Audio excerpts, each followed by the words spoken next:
And what does he put on? But he puts on Phoenix City out of nowhere. And like, imagine listening to something like Little Bitch by the Specials or like Stupid Marriage or something fast and, crazy like that, or even the Untouchables.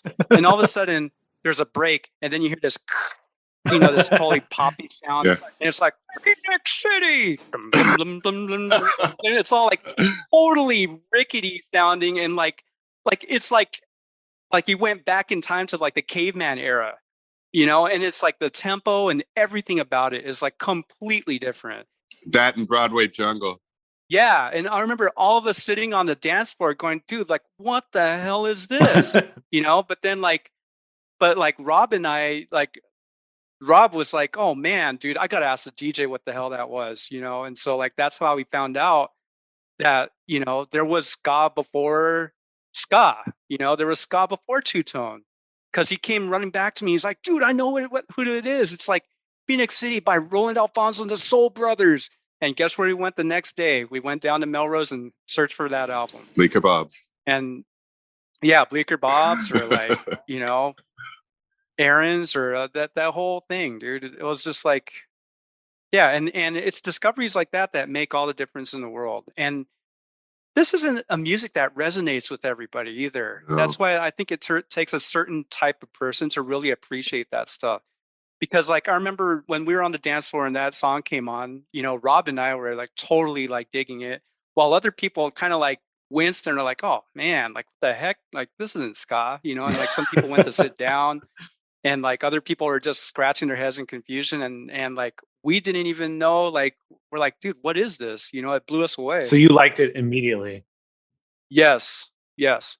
Even though it was a total departure from like the fast, like, like frantic, sound of two tone, which I did love at the same time too. But this just like opened up this weird door of like, like, oh, you like that, but check this out. Yeah. And like I said, it was finally a gateway for us ska fans to have old stuff to listen to, just like the mods did, and when we discovered the traditional skinhead thing from that skinhead book, it's like we had something to model ourselves after, and we're like, dude, this is it.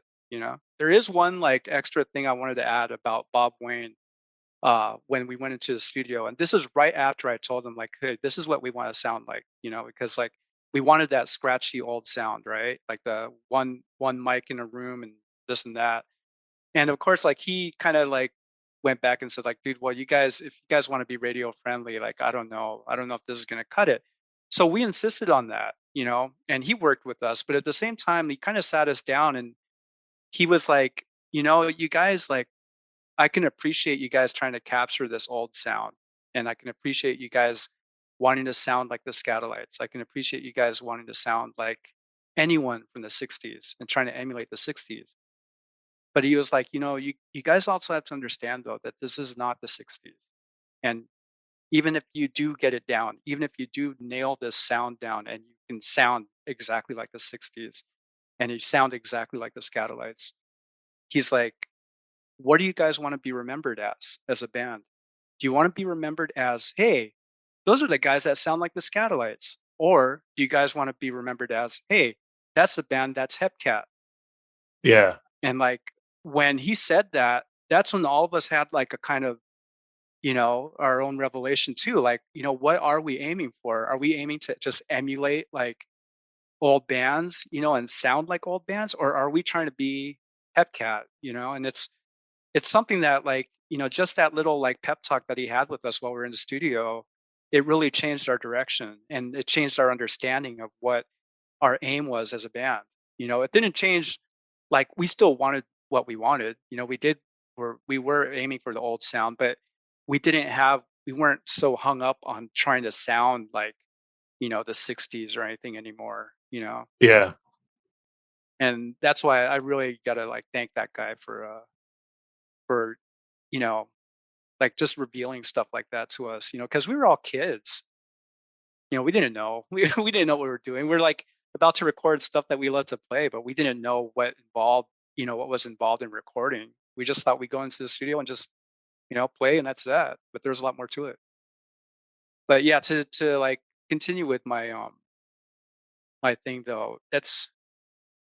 I think when I first started, and the first time I saw a Rude Boy in junior high, like I said in my comic, like the way he was dressed, like totally just like I don't know.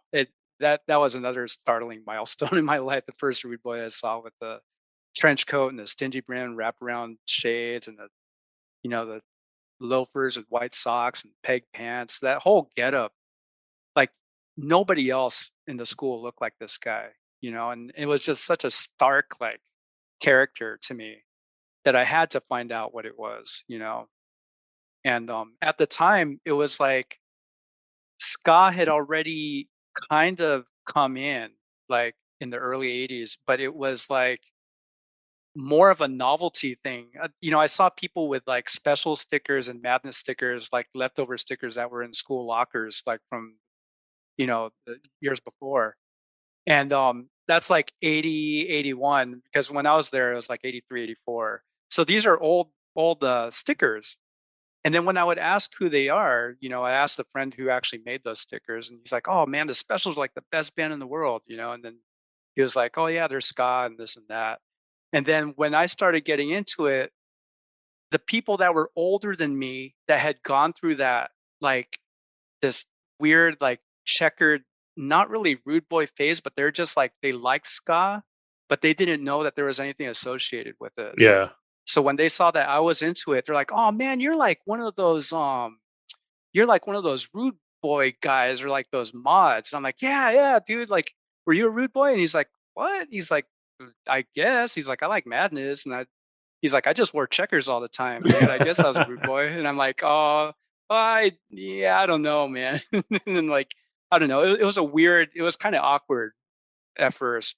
So Greg Lee, I want to ask you though, because Greg GN talked a bit more. But I want to talk to you. So from what I understand, for you, the ska, somebody, a brother maybe of yours showed you Fishbone, and then that led to you discovering Untouchables. Is that correct? Well, he didn't actually show me. He told me like what I was into sucked and what I should be into is Fishbone. Okay. And that led me to like kind of searching them out without him knowing, and he'll never know this because I'm not going to give him credit.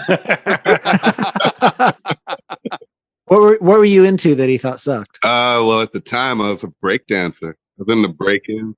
Yeah, I was in the break-in and like all things like having to do with breaking. There was a huge scene here that's still, to this day, it's somewhat underground, like Egyptian Lover and, there were like great venues like World on Wheels and Sherman Square.